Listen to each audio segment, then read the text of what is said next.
friends, my name is Akarshan and today I am very excited. Excited क्यों? क्योंकि हमारे साथ जो स्पेशल गेस्ट हैं, मुझे लगता है कि उनके बारे में जान के आपको जितनी एक्साइटमेंट होगी वो मुझे उनको जानने के बाद मेरे चेहरे पे आपको दिख रही होगी। हमने अलग अलग सर्विसेज के बारे में सुना है, we have heard about IAS, PCS, civil services, corporate jobs, लेकिन जो सबसे ज्यादा जिस बारे में सीक्रेटिव लोग रहे हैं और आपने कई सारी वेब सीरीज भी देखी होंगी, वो है raw, research and analysis wing. आज हमारे साथ श्री आर.के. यादव सर हैं।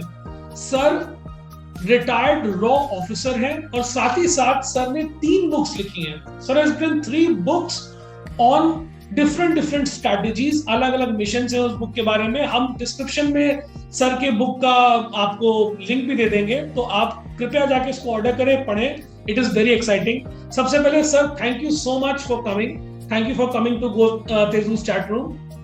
I am grateful you called me. Right, sir. Sir, so without wasting any time, let's start. Sir, raw के बारे में जब बात करते हैं हम, तो ज्यादातर लोग को इस बारे में पता नहीं है कि रॉ है क्या, what is actually raw. So sir, कुछ शब्दों में बताना चाहेंगे?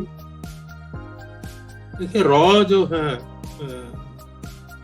इसको अब मैं तो रॉ नहीं कहूंगा, मैं तो R&W कहता हूँ। रॉ का मीनिंग कुछ और निकलता है। हमारे जो ऑफिसर है वो कोई भी रॉ नहीं बोलेगा, R&W ही बोलेगा। ओके सर, आप बोल सकते हैं। मीडिया ने इसको रॉ बनाया। Okay sir. ये भारत की एक्सटर्नल इंटेलिजेंस है और ये देश के लिए दुनिया के हर कोने में जो भारत का इंटरेस्ट है, पॉलिटिकल और इकोनॉमिक और दूसरे कोई भी किस्म का, तो उस पे पूरी नजर रखती है। और हमारे जो ऑफिसर बाहर पोस्टेड होते हैं, वो ये उनकी जिम्मेदारी होती है कि देश के इंटरेस्ट से लिंक कोई भी बात हो तो उसको पे पूरी नजर रखें और गवर्नमेंट को अपडेट करें। और हमारे ही इनपुट से जो देश की फॉरेन पॉलिसी है उसमें बदलाव आते हैं। फॉरेन मिनिस्ट्री अपनी जगह काम करती है, हम अपनी जगह काम करते हैं। अगर श्रीलंका में कुछ हो रहा है और उसमें हम कर रहे हैं, तो वो हमें फॉरेन अफेयर से कोई लेना देना नहीं। देश के हित में जहां भी कुछ होगा वो हमारी एक्सटर्नल इंटेलिजेंस रिसर्च एनालिसिस में करती है। और इसका फॉरेन पॉलिसी में भी बहुत बड़ा योगदान है और देश की सिक्योरिटी में बहुत बड़ा योगदान। जी सर। तो सर, अगर कोई युवा मान लीजिए वो रॉ ज्वाइन करना चाहे तो वो कैसे? क्योंकि कोई, मुझे लगता नहीं कोई अलग से नोटिफिकेशन या ऐसा कुछ निकलता है। तो सर, इस बात पे थोड़ा प्रकाश डालें, if you can tell our guest. देखिए, इसमें 2 तरह की रिक्रूटमेंट है जी। एक तो मिडिल लेवल पे, जिसमें आप क्लास 2 नॉन गस्टेड की भी कह सकते हैं। और एक इसमें ऊपर होती है जो डायरेक्ट ऑफिसर, आईपीएस वगैरह जो है, वो डेपुटेशन पे आते हैं। कुछ डायरेक्ट भी रिक्रूटमेंट वहाँ पे भी क्लास 1 ऑफिसर्स की होती, तो बाकायदा एग्जाम के थ्रू होती। और एग्जाम जो है ऑल इंडिया बेस पे कंडक्ट होते हैं। इसमें अपने लोगों से भी कहा जाता है कि अपने जान पहचान वालों को इसमें आप उनके बायोडाटा हो तो उनको भी बुलाया जाता है। कुछ यूपीएससी से भी जैसे कि कुछ रिजेक्टेड लोग होते हैं तो उनको चांस दिया जाता है। Right sir, right sir. तो सर, आपने रिटायरमेंट के बाद एकदम से सर सर्विस से निकल के how you became an author, ये आप एकदम से ऑथर कैसे बन गए? देखिए, अंदर की कुछ बातों का दर्द था मेरे अंदर जी, कि हम चुपचाप सब कुछ इतने साल तक बैठे देखते रहते हैं और हमारे यहाँ के हजारों लोग हैं जो उन चीजों सीक्रेट्स के साथ चले जाते हैं। एक दफा मैंने रॉ के जो फाउंडर थे R.N. काओ, उनसे मेरे नजदीकी संबंध थे, तो मैं उनके पीछे पड़ा रहता था। कि आप मुझे ये बताइए फिर तो वो मुझे थोड़ा बहुत हिंट दे देते थे, लेकिन डिटेल नहीं बताते थे। तो मैंने एक दिन उनको कहा, मैंने कहा सर ये आप इतने सीक्रेट्स लिए बैठे हैं तो ये क्या करेंगे? तो उनका ये शब्द है, I'll die with all this। तो ये एक इनहेरेंट फीलिंग होती है यहाँ पे जो नौकरी कर लेते, लेकिन ये चीज गलत है मेरी ओपिनियन।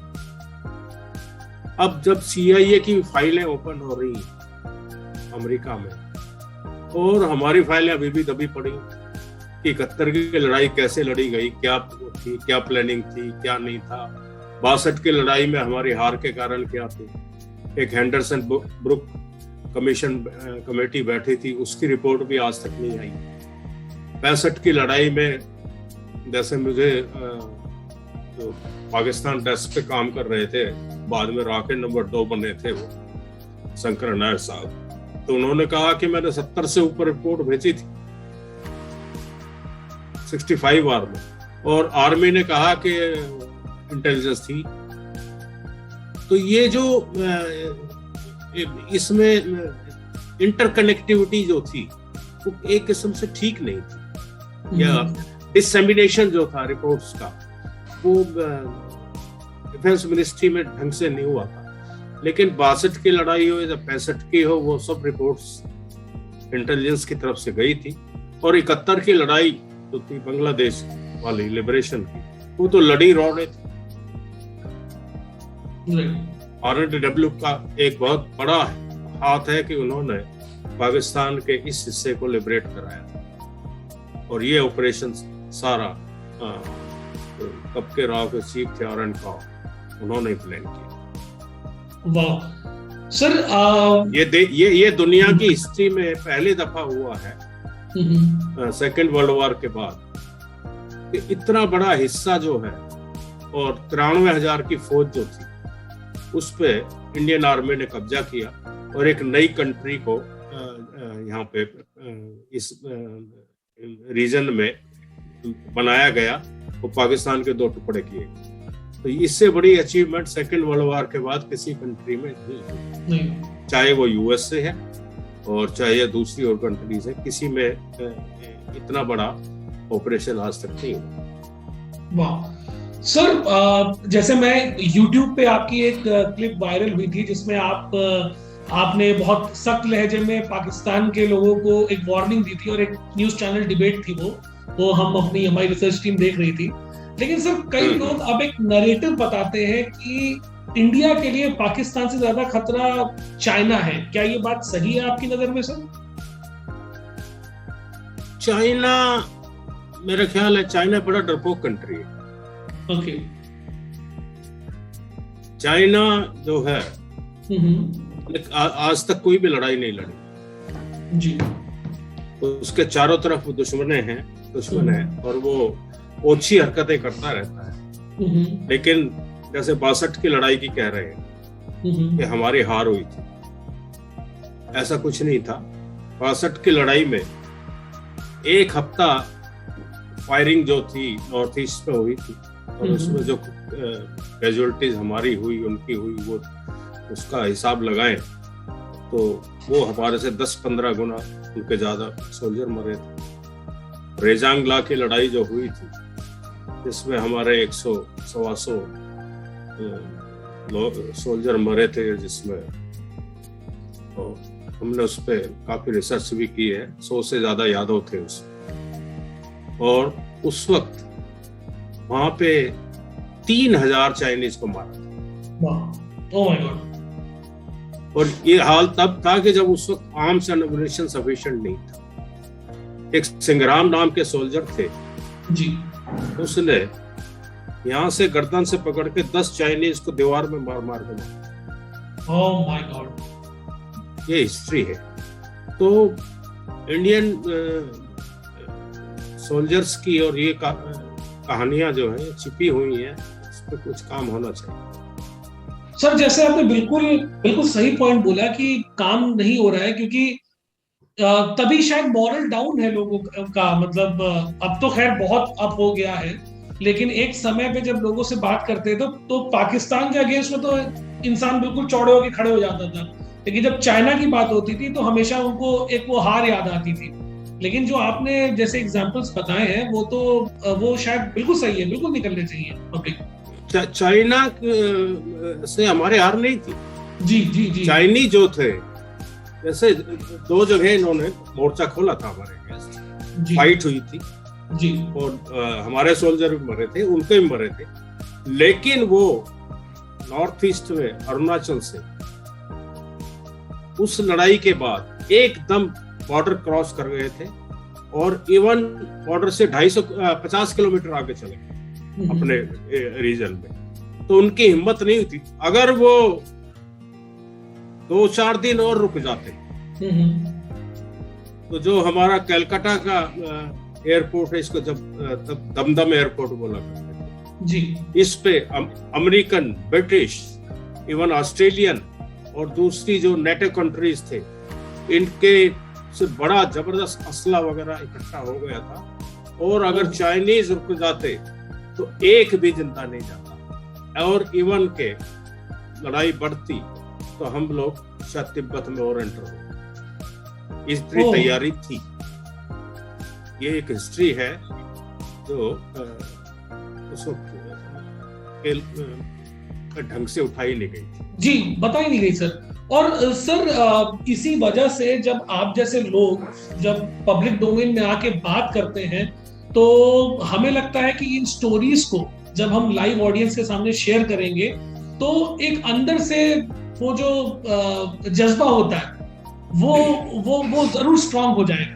सर ऐसी जैसे आपकी बड़ी इंटरेस्टिंग बुक्स है सर, अभी आपने जैसे अपना अपडेटेड वर्जन निकाला है बुक्स का, जैसे मैंने दर्शकों से बोला कि हम लिंक जरूर डाल देंगे अपने डिस्क्रिप्शन में। सर उसमें से कोई इंसिडेंट्स बताना चाहें आपके सर्विस पे तो बहुत अच्छा रहेगा। अब लेटेस्ट में बताऊं या पुरानी में? सर जो आपका फेवरेट हो। लेटेस्ट में तो डोवाल साहब की है। हाँ सर, प्लीज प्लीज बताएं। डोवाल जो मैंने लेटेस्ट रेवोल्यूशन किया है अपग्रेडेड वर्जन में, वो ये है कि पाकिस्तान के जितने भी लीडिंग टेररिस्ट हैं, इनको मारने का प्लान 2015 में बन गया था और फाइल तैयार होके ऊपर गई थी। रॉ ने फाइल बना के भेज दी थी और कुछ कारणों से उस फाइल पे एक्शन नहीं। अच्छा। नहीं तो रॉ ने, अजीत डोवाल जब एनएसए बने और रिसर्च एनालिसिस विंग के जो चीफ थे उस वक्त, खन्ना साहब, उस वक्त पूरा प्लान बना दिया था कि जितने पाकिस्तान के टेररिस्ट हैं लीडिंग, उनको एलिमिनेट किया जाए और ये फाइल गई थी। ये मैंने इस किताब में रिवील किया है। वाह। और इसके अलावा जो श्रीलंका गवर्नमेंट को सीधा किया, ये राजपक्षे जो था, ये चाइना की गोद में बैठ गया था और इसने हमारे लिए बड़ी प्रॉब्लम क्रिएट की थी। फिर इसको इलेक्शन में हराया और ये 5 साल बाहर रहा। अब दोबारा अभी ये जो है न्यूट्रली हो गया है और इंडिया से इसके संबंध थी। इसी तरह दूसरे रीजन, अपने रीजन में हमारे बांग्लादेश से बड़े अच्छे संबंध, म्यांमार को में भी जो मिलिटेंसी है उसको हम हैंडल कर रहे हैं। हाँ, तो कश्मीर का मसला है, उसमें आप देखेंगे पिछले 7 साल में जब से नई टीम आई है एनएसए के साथ, देश में कोई भी बहुत बड़ी टेररिस्ट एक्टिविटी नहीं। जी बिल्कुल सही सर। जैसे 26/11 हुआ करता था, अहमदाबाद में बम फोड़ के चले जाते थे, दिल्ली के लाजपत नगर में बम रख दिया था। इस तरह की एक्टिविटी पिछले 7 साल में बिल्कुल खत्म हो गई। हाँ, सिर्फ जो कश्मीर में इंसिडेंट्स चल रही हैं, वो लोकल पब्लिक की वजह से वहां पे थोड़ा उनको कोऑपरेशन मिल रहा है पाकिस्तानियों को। अदरवाइज तो पूरे देश में टेररिज्म को कंट्रोल किया और इसका क्रेडिट अजीत डोवाल और उसकी टीम को जाता है। वाह सर। सर आपने अपने इतने बड़े एक्सपीरियंस में मतलब आपने मेरे ख्याल से बहुत सारी कंट्रीज में आप रहे, आपने ट्रैवल किया, आपने देखा, तो इंडिया का फ्यूचर आपकी नजर में आने वाले 50 साल में आप कहाँ इंडिया को देखते हैं पूरे विश्व पटल से? देखिए, इंडिया जहां तक मैं समझता हूँ इस रीजन की सबसे बड़ी पावर है। साउथ एशिया में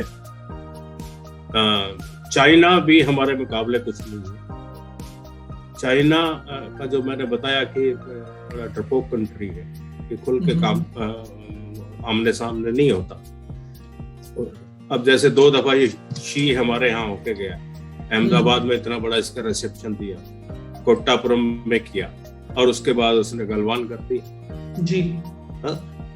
तो ये तो इस कंट्री पे भरोसा नहीं किया जा सकता। अदरवाइज ये खुल गलवान के बाद इसने आगे क्यों नहीं लड़ाई की, करके दिखाए। पूरी तैयारी है, पूरी तैयारी। तो ये जो है इस वक्त इस रीजन में इंडिया सबसे पावरफुल कंट्री है, और चाइना को भी हैंडल बड़े आराम से किया जाएगा अगर जरूरत पड़ी तो। और जहां तक चाइना की बात आती है तो अमेरिका हमारे साथ हो जाता है इस। बिल्कुल सही। और अपनी जो इधर की कंट्रीज हैं, ऑस्ट्रेलिया, न्यूजीलैंड वगैरह, इवन के वो दूसरी कंट्री जो इस रीजन पे हैं, जिसका चाइनीज सी में झगड़ा चल रहा है, जापान हमारे साथ। जापान का सब बहुत बड़ा रोल होता है हर मामले में चाइना के अगेंस्ट। तो इस रीजन में चाइना का पूरा घेराव किया हुआ है, तो उसकी हिम्मत नहीं है कि कोई ऐसी अच्छी हरकत करे आगे से। सर, जैसे वॉर का अब लोग कहते हैं कि रूप बदल रहा है, सामने सामने की लड़ाई बहुत कम लोग करेंगे, और केमिकल वॉर, जैसे अभी वायरसेस चल रहे हैं, तो ये भी अपना कोरोना वायरस तो लैब में बना है, सब जानते हैं। तो सर, इस बारे में क्या कहना है? हमारे मतलब एक आम जनता, एक आम नागरिक कैसे इससे बच के रहेगा, या बिल्कुल बचा नहीं जा सकता इस तरह की? ये जो इस किस्म की बीमारी आई है, ये कभी हमने ड्रीम में भी नहीं सोचा। सही बात है सर।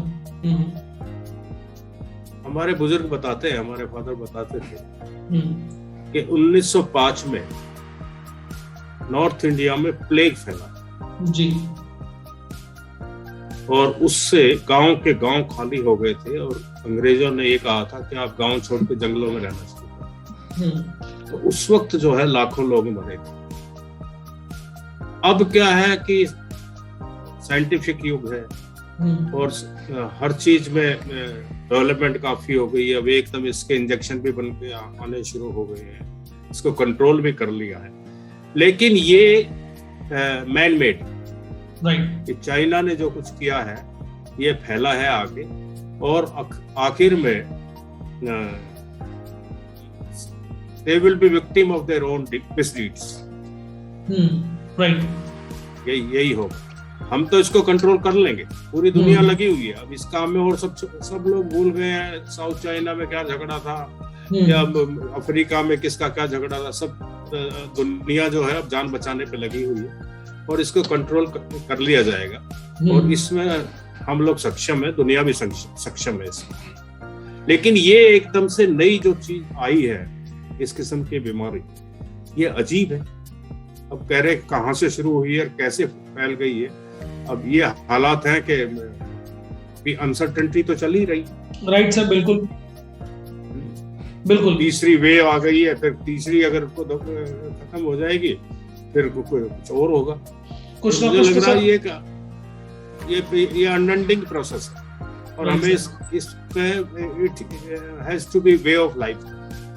राइट सर, आपने क्योंकि अपने पूरे सर्विस टेन्योर में अलग अलग, क्योंकि मैं कुछ पॉलिटिकल आपसे नहीं पूछना चाहता हूँ, लेकिन क्या जो देश का सिनेरियो अभी है, क्या हम ज्यादा स्ट्रांग हुए हैं पहले के मुकाबले करंट गवर्नमेंट में, या वैसा ही है, या गवर्नमेंट से कोई फर्क नहीं पड़ता, एजेंसीज अपना काम करती रहती है?